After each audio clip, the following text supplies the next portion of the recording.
Hi, I'm Nikki, the Obsessive Bookseller. Welcome to my TBR for July 2023. I was going to do a wrap up for June, but I posted my May one a bit late, and so I really don't have that many new books to add. Mostly because I have a ton of books that I'm reading all at once. So I'll just do a mega wrap up at the end of July. But for now, I'm going to tell you all of the books that I'm hoping to start within the month of July. I already have like 15 going. We don't want to talk about those. We're going to talk about the ones that I'm looking forward to starting once I finish my current reads. And first up, Salmuth, don't know if I'm saying that right, by Stephen Bruce. This is book whatever in the Vlad Taltosh series, but it happens to be next chronologically, which works out because it's the newest release. And so we were supposed to do a buddy read with it on Fantasy Buddy Reads, and Chris, like you're a trooper, you read it without us because we were all lame and didn't show up for the party because we were expecting the audiobook to be released. But anyway, I got this review copy from Tor, and I need to get around to actually reading it. Now, this is going to be tricky because I've had an eye strain injury, and so reading a physical copy is going to be a bit challenging, but we can take our time. It's going to be okay. Next, Tress of the Emerald Sea. My patrons have voted, and it's the official book club pick for July. And I'm appreciative because it's a standalone, but also I'm really curious about these secret projects. I really haven't even cracked the spine. I have no idea what it's about. Mine is still shrink wrapped. But I figure I just got my second book for the secret project thing, and I need to kind of keep up with them. What was the point in paying all that money to get advance copies if you're not going to read them right away? They did come in really pretty boxes. My patrons and I are also reading Paranisi by Susanna Clark. I picked this one up for a book club ages ago, but never got around to reading it, and so there was interest, and so we're going to dive into it probably within the next week or so. And I'm looking forward to it. I've heard it's kind of a mind-blowing, really cerebral type of story where you feel really confused at first, but things start to make sense the further you get. I'm all for that. I love experimentation in storytelling, so I think it should be really fun. We shall see. I have not even attempted to try the Jonathan Strange and Mr. Norrell. Like, haven't even bothered with that.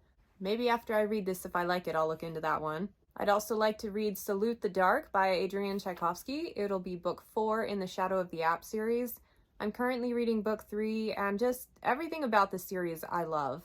And I find myself really excited to have another like robust, amazing fantasy series to get into because it's been a while since I've had a lengthy one.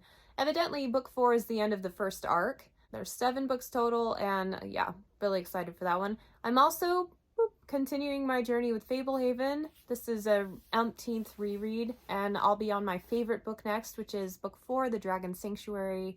I mean, it's about dragons, so how can I not love it? Incidentally, though, there's a continuation set of 5 books after Fablehaven that's Dragon Watch, which focuses on the Dragon Sanctuary, and I'm not liking those as much. I only made it to book 3 before putting it down for a while, but now that I'm reading this one, I'm going to continue those and finish them out at some point. We'll see. I also want to read Magic Claims. It's book 2 in the Kate Daniels Wilmington years. It's like the next chapter in Kate Daniels' world, and I love everything Alona Andrews. I really enjoyed the first bit that we got in January, Magic Tides, and so can't wait. Very excited for that one. I got a review copy of System Collapse by Martha Wells, and I love all things Murderbot, so I'm hoping to dive into that one as well. I can't wait. This one seems like it's going to be another novella-length story. Fugitive Telemetry, book number 6, I believe, whatever just came out last year, was kind of like a weird anecdotal in the middle of the series short story, almost like a deleted scene. I'm hoping this one will take the storyline from the end of, I think, Network Effect and tell beyond that, like it's actually a continuation. But when we got Fugitive Telemetry, I thought, oh no, they're just publishing whatever they can now, and we may not actually get any more in the Murderbot world beyond what we heard in Network Effect. And considering that one was full novel length, I thought, okay, maybe this is the capstone. But yes, no, there's more. Can't wait. And that's it for the planned reads. I would also like to pick something for Project Sci-Fi. I'd like to pick something for a Read Burn Hoard project. I'm also playing with the idea of doing an ebook challenge where I take a couple weeks and focus only on ebooks that I own, which isn't very many. There's like 17 or 18 of them. I generally keep my digital content quite small unless it's audiobooks. So I want to do that. I also want to get more into my owned collection and get back to a bunch of the sequels.